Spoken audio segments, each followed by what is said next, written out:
Oh, it's a bit squelchy through there.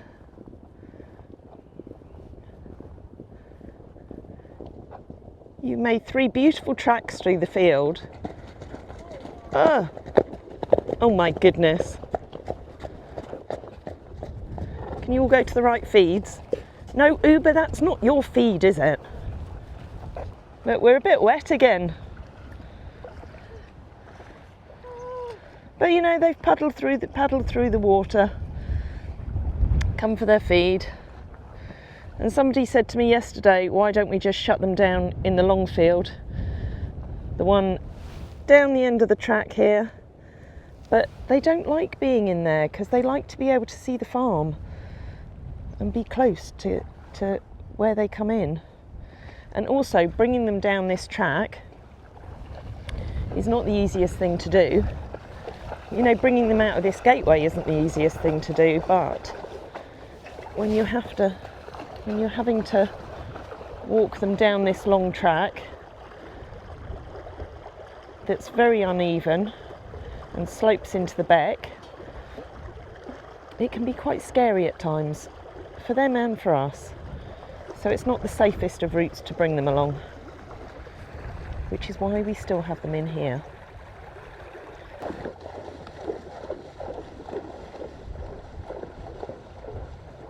It's one way to wash their legs.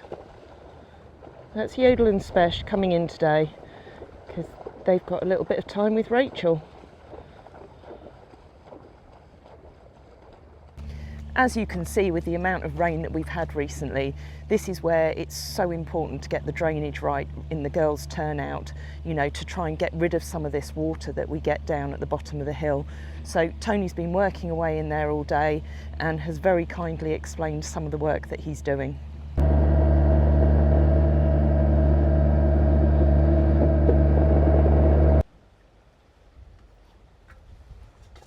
You having fun? Loving it. Living the dream. Living the dream? Somebody did say they'd come and get his trench and help me, but I haven't seen anybody yet this morning. That's because I have other things to do. Really? Yes, I do. Oh, well, it was looking quite neat and tidy out here, but it looks a bit of a mess now. Tony, what have you done? Made a mess. You have made a mess. What's going on? Can't make an omelette without breaking eggs. Is that how it works? So, come on, explain what you've been doing. Top water drainage, as we know. No, we don't know. Well, I think I explained. Yeah, well, I need you to explain it to everybody. Top water drainage. You're going to put rainwater harvesting tanks, aren't you? Yeah. So you're going to catch all the rainwater off the roof to be used for the horses. Because you're going to catch the rainwater. But when it's rained like it has the last day or two, obviously the capacity of the tanks is going to be overwhelmed, isn't it? Mm-hmm. So we need overflow drainage. So that's what we're doing. That pipe up stand there, it'll be, once the tank's full, that will be the overflow off the tank. But because you put in filters in the system, as Kevin explained the other day, when it rains really, really hard, the filter has a self-flushing system. So that piece of black pipe is perforated. So if I fill to the top with 40mm clean stone, the idea is that if the filter's caught any leaves or debris, it's going to be filters. But when it rains really, really hard, it has a self-flushing system on it. So there's a good chance that there could be leaves and debris coming out of the filter system. So we're going to fill up to the top of there with 40mm clean stone. There will be another pipe coming off the filter as the overflow, but there's a good chance it could drop leaves and debris. So we don't want it going down that brown pipe that's standing up there. Because it would block the pipe over time. Because it would block the pipe. We don't want to put leaves and debris down the drainage, do we? So we said if we fill to the top with clean stone, that pipe, black pipe, is perforated. So any leaves or debris will be dropped onto the ground, but the water will disperse, filter through the 40mm clean stone, and that black pipe will pick it up and on its merry way. Okay, I'm going to ask some stupid questions now, but you know, they're ones that, you know, because I don't know how these things work. Why is that pipe sticking up quite so high? you're going to put a concrete pad there, aren't you? Yes. I mean, yeah, we might have to cut it off. Yep. But the concrete pad could possibly come to that level, or the ground will be filled back up to that level or thereabouts, won't it? If there's a concrete pad on here, there's a good chance we could be concreting up to that level. Yeah, so we're putting a concrete pad there because that's what the water harvesting tank is going to sit on. Yeah. And also the concrete is going to incorporate a ramp into your building. It's going to have a 5 to 6 inch lip on the concrete, isn't it? So all your internal surface, like your wood chip, is going to be contained by a concrete barrier. Yeah, and that'll stop some of it from being dragged out into this whole area outside. It should do, yeah. The other thing is, why, can you just explain why none of this could be done before the building went up? Because obviously when you were doing all the initial groundworks, you know, why could none of these drainage pipes go in? We didn't know where we were going to with the drainage. Now the building's up, we can judge where we need to be with the pipes, don't we? Yeah. Yeah. I would have liked it a bit further to the corner, but obviously there's a concrete pad here what the building's sat on, so we've had to come as snug and as tight as we can. I've come onto the inside, so there's no pipe work. If you decide in time you're going to drive a tractor or anything up that side, everything's going to be tucked away out of the way, because you're going to put your drainage tanks here, aren't you? Yeah. So these pipes are approximately where your rainwater harvesting tanks are going to go, and there's going to be overflows. Okay. And these pipes are going to be underneath the concrete pad, so Yeah. there's no risk of them getting damaged at all over time? When we concrete, we said we'd probably do 1.5 metres out from the building. So these pipes will have added protection by the concrete strip that we're going to put in. So at the moment you're 3/4 of the way through the doorway there, and this is going to go all the way round to the banking round the other side. I'm going to put this solid pipe to the corner of the building. There'll be a similar sort of arrangement at that other corner like there is here, and then beyond, at the bottom of the banking, we're going to put this black perforated pipe in and filter it top with 40mm clean stone. And why is it, can we just have a walk around there, why is it so important to get the drainage round on the other side? Because as we can see here, there's water inside the building at the moment. Well, if you walk round that corner, it'll be self-explanatory why we need a drain round that corner. Look at that water collecting there. So there's a lot of water sitting there, which is why we need the perforated drain along the banking there. Catch any water coming this way. But a lot of this water now is, look at, you know, we haven't got anything connected up at the moment. So this is what you explained to me the other day, because I wondered why there was water inside the building. Yeah, look at that. That's nowhere to go. But that's the purpose of putting these pipes in now, to get that all piped in. That pipe will be diverted round the corner to fill your rainwater harvesting tank. Once your rainwater harvesting tank is full, that's the purposes of the pipes we're putting in today. It's to take the overflow off the roof, isn't it? Yeah, so once that's all in place, there should be no reason why the area where we're going to put all the wood chip shouldn't stay nice and dry. No. As you say, the rain that we've had the last 2 to 3 days has been, as we say, Lake District torrential again, hasn't it? Yeah. So you can understand why. I mean, look at that. It's not raining now, is it? But look at the water that's still coming out of that. I mean, you can imagine once we're getting a downpour like we have had. That's just going to get worse. That's purely because that water has followed the stone into the building. Yeah. Once this drainage system's in, that floor will dry out. Right, I best stop talking to you so you can carry on and get this finished today. A bit of dinner. That's the first lot of the fencing posts and the rails, and now we've got all the gates.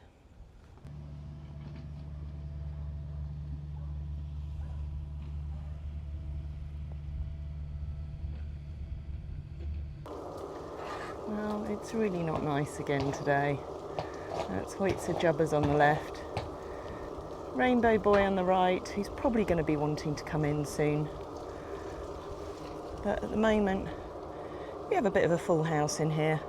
I've got Neeky News in the middle here, as I just need to clean out her hoof, take that pad off and refresh the dressings in there.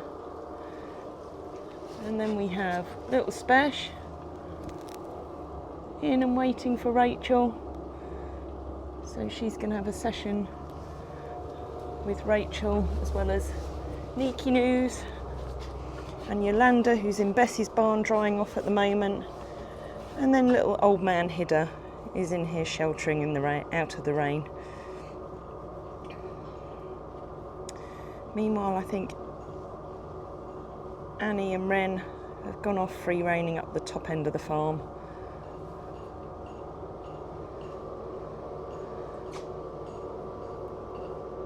And I think this rain's set in for the rest of the day. Got Rachel back, so you've started with Nika today. Yes. And you concentrated on her head, did you? We did concentrate on her head because she's just had a recent dental extraction, so it's a good time to do a bit of cranial sacral work to alleviate any tension that's built up from the operation, basically. How was she with her? She was good after she tried to...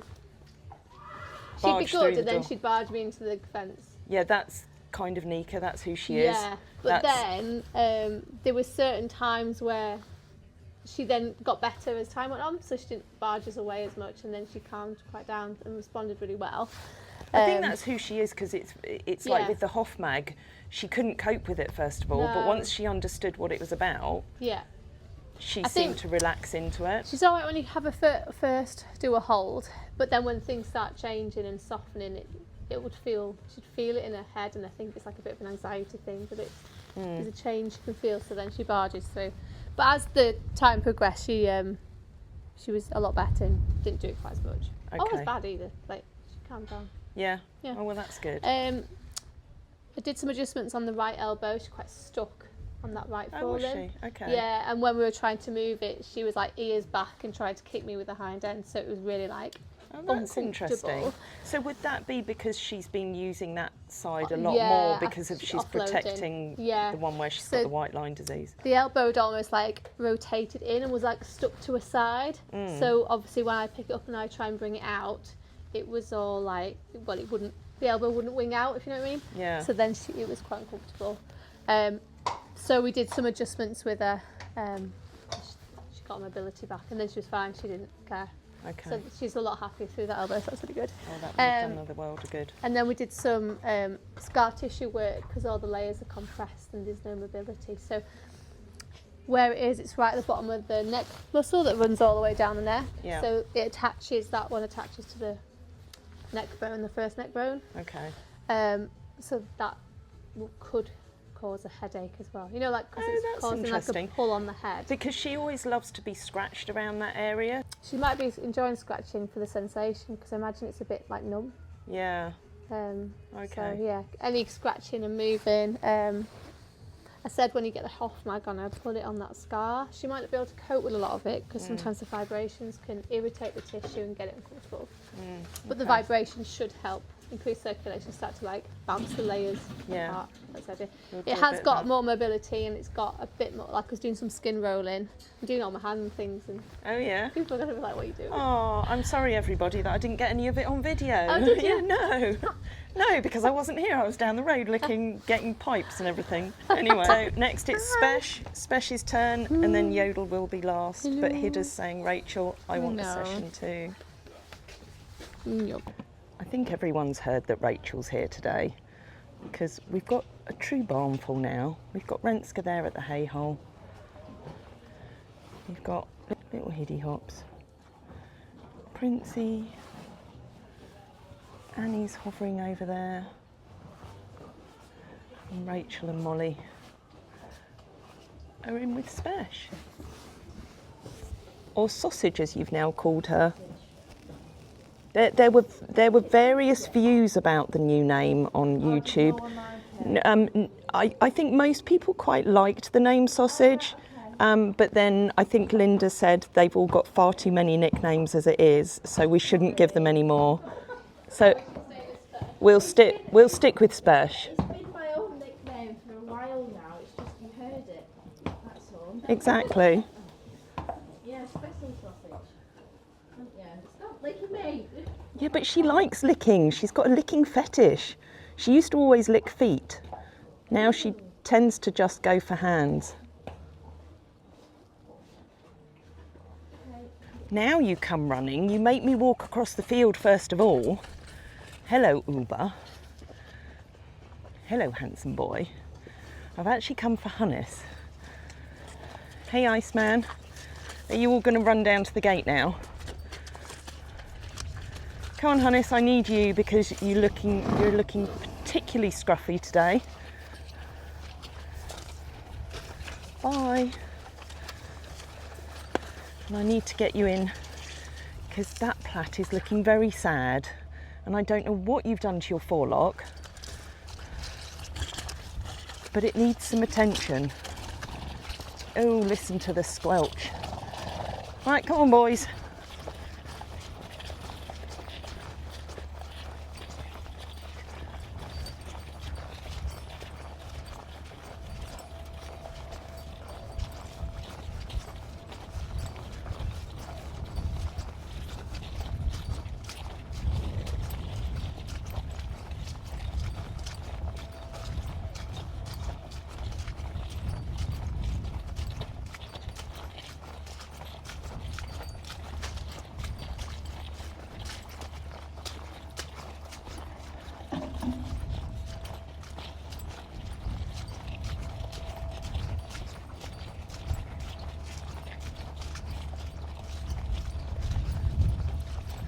These rugs were beautiful when they first went on. They look a little grubby now. You know, that's what they're for. Protect them from all this rain.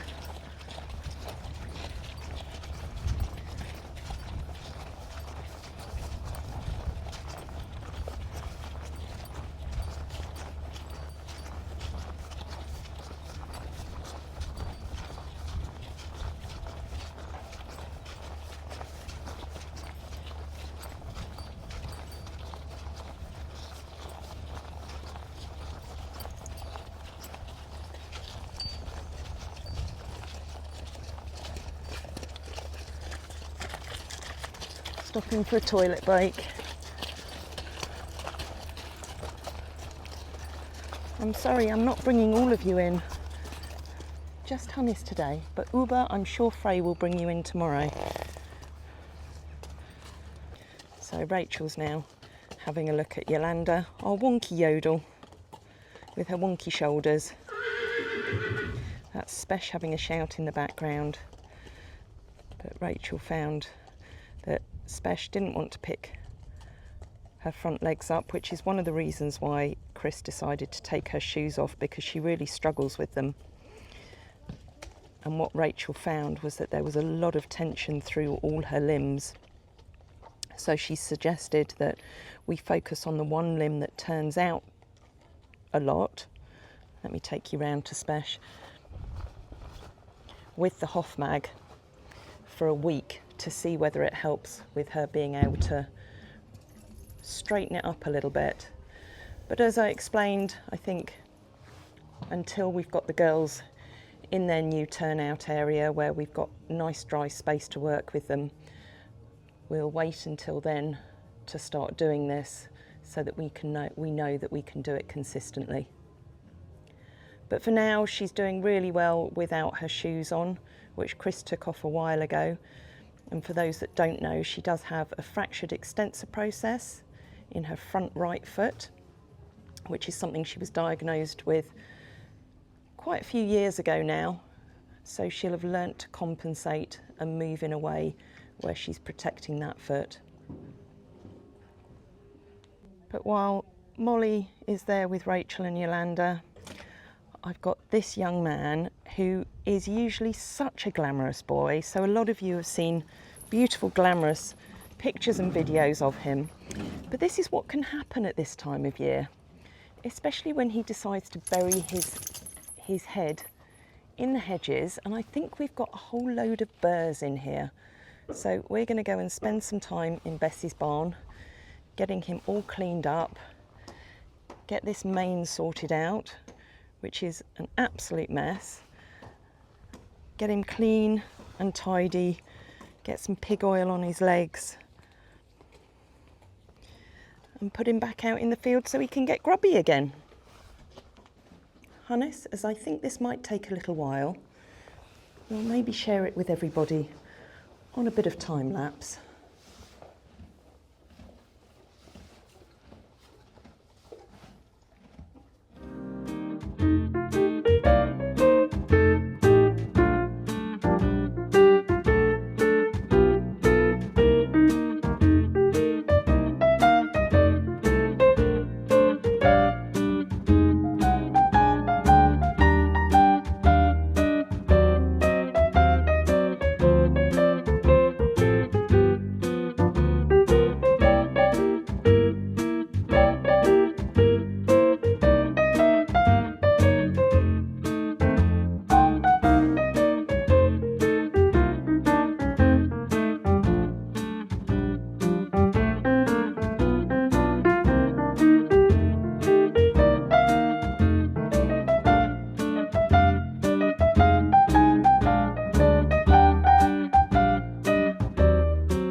He always has a lovely sleep when he's having his mane done. He finds it very relaxing. All plaited up again. We'll see how long they stay tidy for.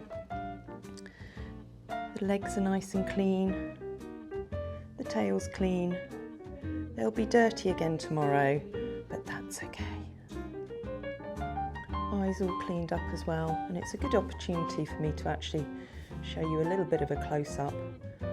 For those who don't know, he's had all sorts of problems with sarcoids around his eyes over the years, ever since he was abandoned with us 11 years ago.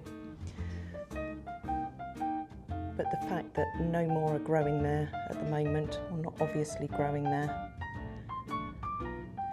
is quite impressive, because he had a big conjunctival sarcoid right in the corner of his eye. So he had surgery a couple of years ago, and he had a couple of little sarcoids that grew under here, but they've popped out on their own. And I do put a lot of it down to the Thunderbrooks Sarcoid supplement that he's on, and the whole diet that he gets these days. Obviously the surgery removed as much of it as possible, but both Chris Dixon at Veterinary Vision and Sam said to us that there's no way that all the sarcoid cells could be removed from around this area, and that they were likely to regrow. But 2 years on, it's looking incredible. I suspect that he is losing a lot of his vision. You can see this clouded area in his eye, and because he can't completely blink that eye, it probably does affect how much he can see. But removing his eye was never an option, because there's not enough elasticity in all this skin around here for it to heal once the eye would be removed.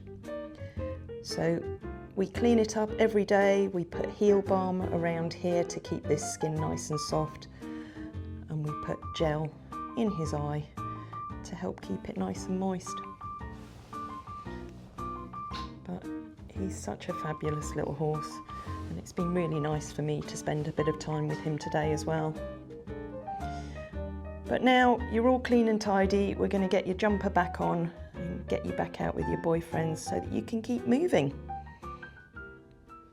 Yodel last on the list today. Yes. I haven't seen her for quite a while, but she's doing really well.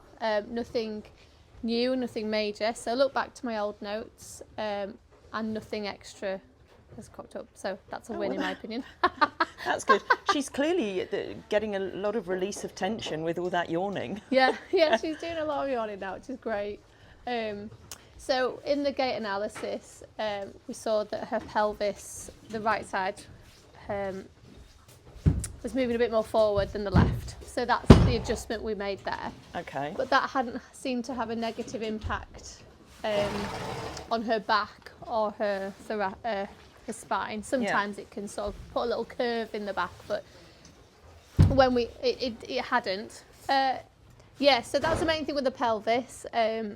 the things that we noticed in the gait that was the same as before. So the right hind, the hock, doesn't bend, flex quite so much as the left. When she walks from the front, the only way I can describe is she walks a bit like a staffy dog. Oh, she does? Yeah, so you Yeah. know what I mean, don't you? Like Absolutely. like that. Yeah, it's bizarre. It is A bizarre. staffy or a bulldog. Yeah, maybe, yeah, bulldog's probably the one. Anyway, so because of, I can't help thinking that's maybe how she's built, or the fact she's got so much muscle that's... She was very narrow in the chest when she was born. Yeah. And her legs both turned out. Yeah. So Chris did a lot of corrective shoeing at the time to try and straighten her. Yeah. But then as her chest grew wider and wider, You're right. her legs started to straighten up, but her right one never did. Yeah. But she was diagnosed with epiphysitis when she was Yes, just a year that's what I've old. got on there. And so I always look at it that it was just her growth plates grew completely uneven. Yeah. And that's how she's So it's like adapted. a mechanical It absolutely lameness, is, yeah. isn't it? Because, yeah, so we picked up both front legs with like mobilised everything, and she's not sore at all.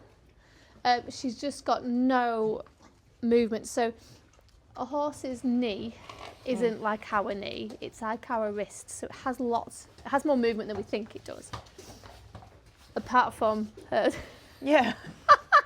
There's not a lot of movement in hers. You should be able to like bend the knee, like flex the front leg, and then like push one knee towards the opposite knee. Do you know what I mean? And it literally goes about 2 inches in. Yeah. So it's got like 7 inches to go. But I don't feel like it can.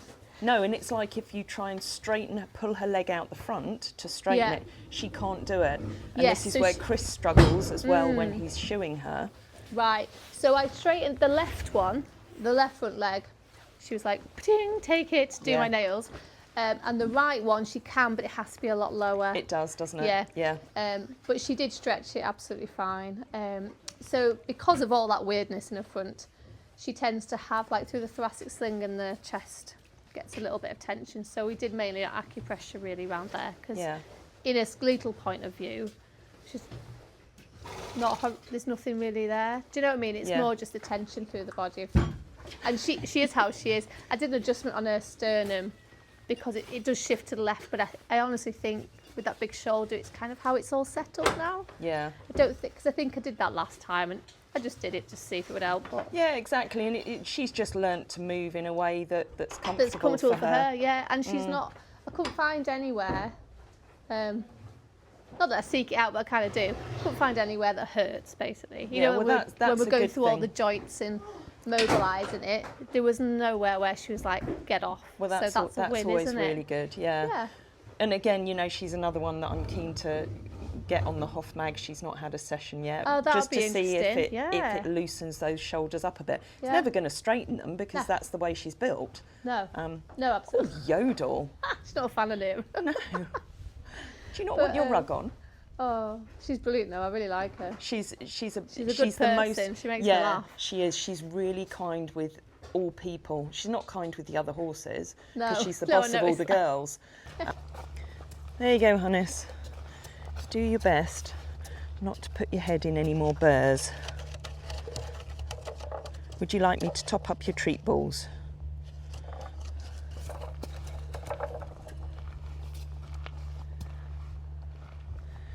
Are you drinking out of the puddles?